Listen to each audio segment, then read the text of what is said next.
Alors, exercice 7. Énumérer les élèves d'une classe de 3e correspondent avec des élèves de Miami. Les jeunes américains annoncent qu'à Miami, la température est de 89 degrés Fahrenheit. Pour savoir s'il fait chaud à Miami, les élèves français cherchent à convertir la température en degrés Celsius. Pour les aider, leur professeur de sciences leur montre le thermomètre ci-dessous, gradué en Fahrenheit et en Celsius. Donc, on voit ici la température en Fahrenheit, la température en Celsius. En utilisant le thermomètre, complétez le tableau de l'annexe page 5. Donc j'ai remis ici, arrondir au degré Celsius. Alors, on va y aller en regardant, donc ici, le premier, la température en Celsius de moins 10 degrés. Moins 10 degrés, c'est ici, Celsius, en l'équivalent 14 Fahrenheit. 0 degré Celsius. 0 degré Celsius, ici on arrive à 32 degrés Fahrenheit. Dans l'autre sens, ici, si on a 50 degrés Fahrenheit, là, ça correspond à 10 degrés Celsius. Et le dernier, 95 degrés Fahrenheit, là, ça nous fait 35 degrés Celsius. Bon, voilà pour la première question, simplement regardez le thermomètre qui était ici. Alors, deuxième question. Il est possible de convertir des degrés Fahrenheit en degrés Celsius en utilisant le programme de calcul suivant. Donc on vous a mis un programme ici où on entre des degrés Fahrenheit. Ce qu'on fait, c'est qu'on soustrait 32 à la température en Fahrenheit. On multiplie le résultat obtenu par 5 et on divise par 9.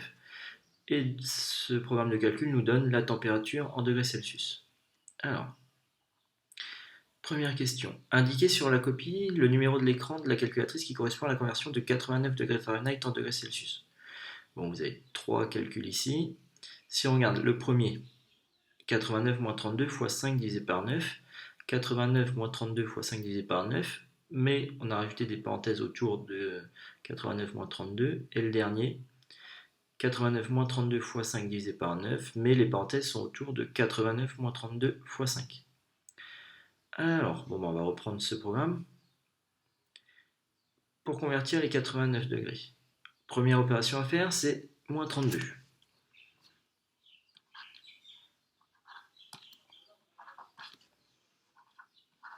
89 moins 32. Ok. Deuxième étape. Multiplier le résultat obtenu par 5. Et là où c'est important, c'est qu'on vous dit le résultat obtenu. Donc le résultat de 89 moins 32. Donc c'est tout ça qu'il faut multiplier par 5. Pour multiplier tout ça par 5, il faut mettre des parenthèses pour respecter les priorités. Et la dernière étape, diviser par 9. Et donc voilà, et finalement c'est l'écran numéro 2 qui correspond. Plusieurs façons de faire ça. Ça c'est le principe, ok. Mais on va voir qu'à partir de la question B, on nous demande de convertir les 89 degrés en degrés Celsius. D'accord. Donc si on a choisi l'écran numéro 2, on peut regarder le calcul combien ça va faire et vérifier avec le thermomètre qu'on obtient une bonne réponse.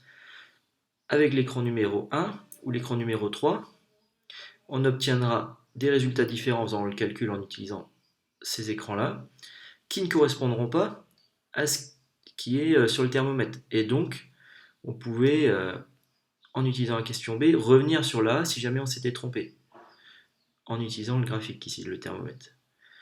Bon, la question B, alors on y va. Donc, calculer ce que ça fait. Bon, on fait le calcul, c'est ce qui est là-dedans. Et donc, on reprend ça et on trouve 31,7 degrés Celsius. Et le dernier, la question C. Convertir 25 degrés Celsius en degrés Fahrenheit. On a le programme de calcul qui nous donne à partir de degrés Fahrenheit des degrés Celsius. Si on veut faire dans l'autre sens, il faudrait prendre le programme de calcul à l'envers. On part des 25 degrés Celsius. La dernière ligne, c'était divisé par 9. Le contraire, ça serait donc de multiplier par 9. Et 25 fois 9, ça fait 225. La deuxième ligne ici, multiplier le résultat obtenu par 5. Le contraire, ça va être de diviser par 5. Et 225 divisé par 5, ça nous fait 45. Soustraire 32 degrés, donc le contraire, c'est de rajouter 32 degrés, ce qui nous fait 77. Et donc, les 25 degrés Celsius ici nous donnent 77 degrés Fahrenheit. On peut vérifier en utilisant le thermomètre ici. Les 25 degrés Celsius, c'est là. Donc on obtient bien 77 degrés Fahrenheit. Donc le calcul qu'on a fait correspond avec le thermomètre qui est ici. Donc ça nous permet d'assurer une bonne réponse.